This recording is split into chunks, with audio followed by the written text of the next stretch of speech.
Drum rolls. In today's video, I am going to be telling you my worst experience. Yeah, I think yes. When I was traveling, like my worst experience since. We're going to call that. Anyways, let's get right into it.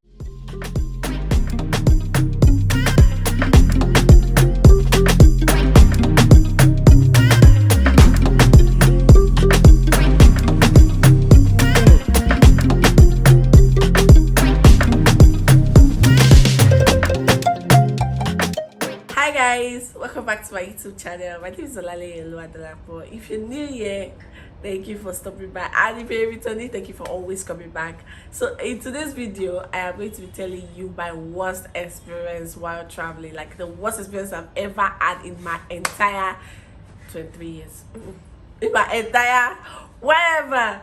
So guys, my worst experience that I've ever had was when I was traveling to Mauritius in 2019.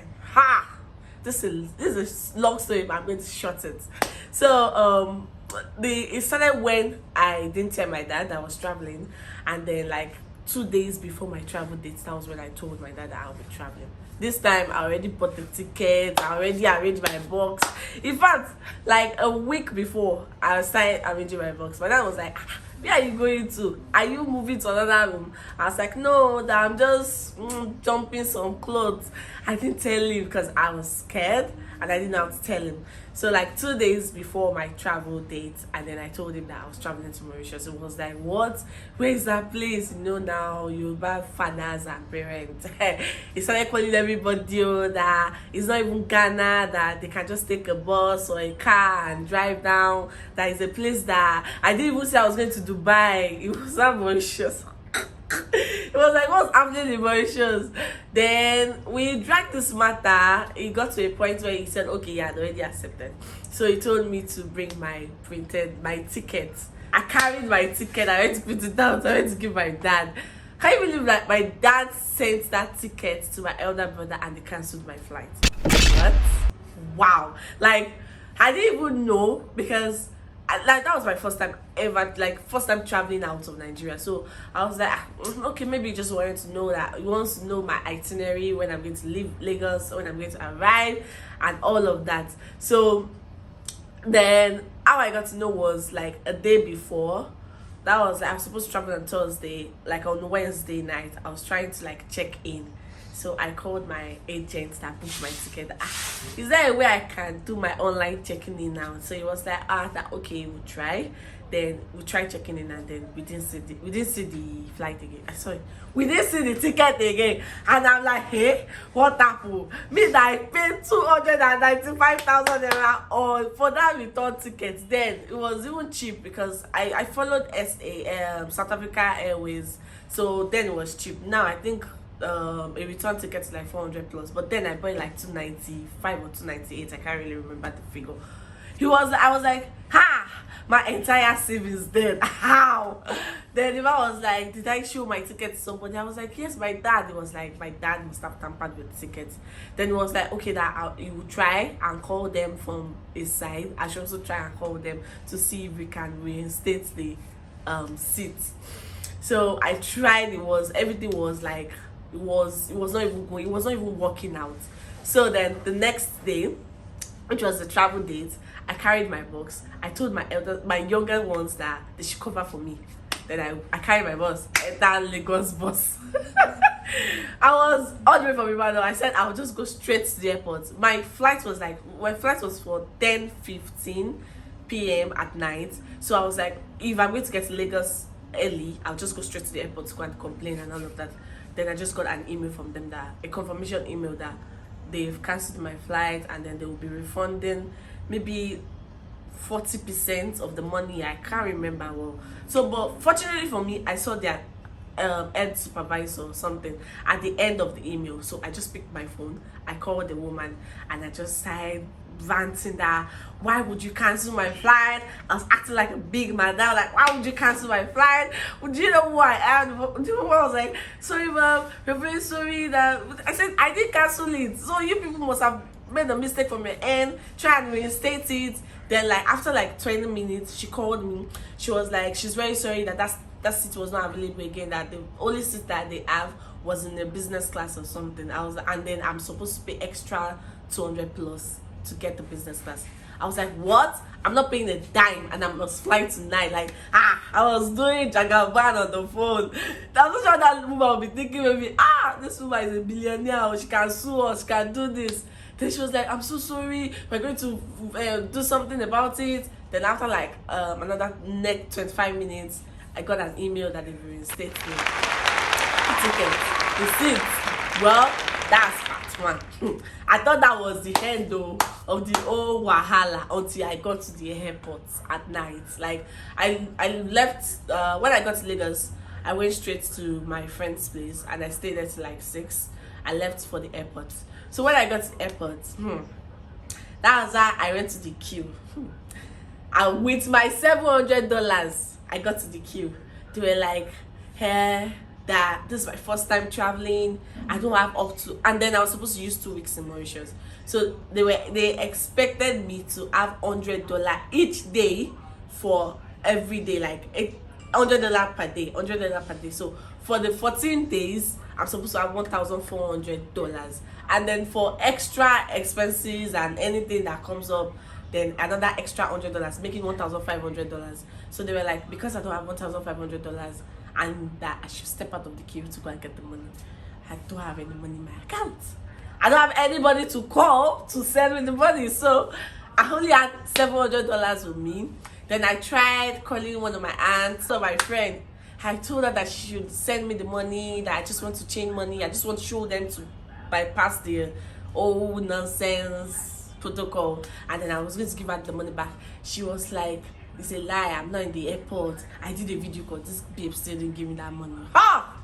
God, I don't suffer. But anyways, I called my aunt sent me money, I changed it, and then I had an extra $200, so I had $900. So fortunately for me, the next person I met on the queue, the first person that told me to go and get 1,500 was not the one I met again. So they've already swapped. I met somebody else. So the man was like, he knows that they told me that I should go and get $1,500, but because he wants to help me, he's going to lie on my behalf and tell them that I have 1,200, because their supervisor already know about it. So he was like, he's going to lie and tell them that I have $1,200, and then that he has already confirmed it by checking. So then he told the supervisor, are you sure she has the money? They were like, yes. So then the supervisor called me and told me that he's not saying that I should not travel because of the money. He just doesn't want me to go there and be stranded, because I wasn't going to visit anybody per se, and then he just want him to have enough money to be able to take care of myself. So all this while, my phone was already on 2%. So my sister just called me. Daddy just entered, that he has been asking about me. I was like, well, leave daddy alone. This one, I've traveled. Like a lot. It was just a whole lot of drama, and because I said I was going to shorten it, I'm not going to tell you the full story. So then I boarded. We got to SA, Johannesburg. Then there was a man. I was asking for directions to go to the lounge where I was going to board the next plane to Mauritius. So the man was like, "Oh, what are you going to do in Mauritius? You're in Nigerian. They're sending a lot of Nigerians back to Nigeria. That are going to send me back." My heart started boom, boom, boom. I don't even know where to start from. But anyways, I went there though. I got to Mauritius. Come and see fine airport. Come and see fine airport.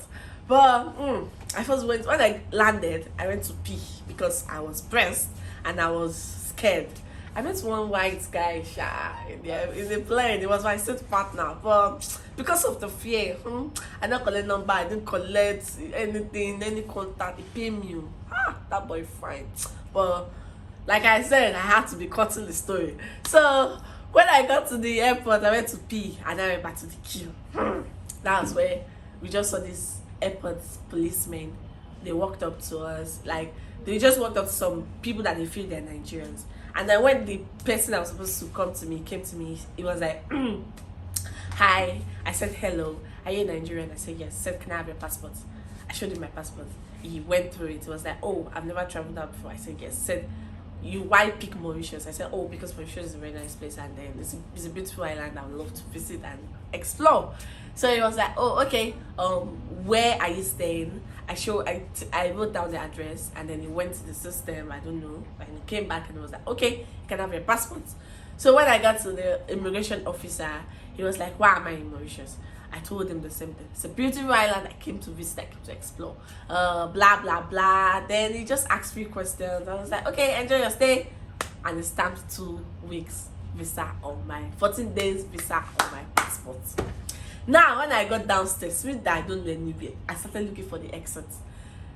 Then, one policewoman, I don't even know, maybe in the airport, I'll be airport officer, immigration, I don't even know her work. Are you Nigerian? I was like, yes. Follow me. Hey. I was like, what's happening? Hey, is it a crime to be a Nigerian? That's like she took me to one other office. They opened my box. They started bringing out my clothes and dusting it. I don't know, maybe they heard I have drugs in my box or something. Then she asked for my address, like where I was going to stay. She went back. She asked if I know anybody in the country and all of that. Then when she left, then she told them to release me after like few minutes, after like maybe almost 35 minutes. Then the man was not apologizing. There was another guy there. He was like, he's very sorry that it's because a lot of Nigerians come to Mauritius and they don't get to, they come in with a 2 weeks visa, and they stay illegally for 5 years, 10 years and all of that. So that is very sorry. So then as I was about to leave that office or something, I don't even know what to call it, to exit the airport finally, then she came back. She asked me that would I love to stay in Mauritius. That was a tactic question. I told her no, that I've not even entered the city, I don't even know how the city is, that I'm not sure I would love to stay. And she was like, okay. Then that was my experience when I traveled to Mauritius. After I exit like this, it was like the most terrible one. I mean, I learned a lot of stuff, and then I gained a lot of stuff. And I almost cried. But here we had today. So if you know that you have stayed till like this very minute, that means you have enjoyed my long story, my story, my Mauritius, my most terrible. What? I don't even know the grammar to use to classify it. That means you have enjoyed it. Please hit that subscribe button, like the video and share to your friends. Let them come and hear my story about traveling to Mauritius, from my dad's drama to the airport drama and to like Mauritius drama. So yes guys, thank you guys for watching my video and for listening to my rants. Love you. Bye.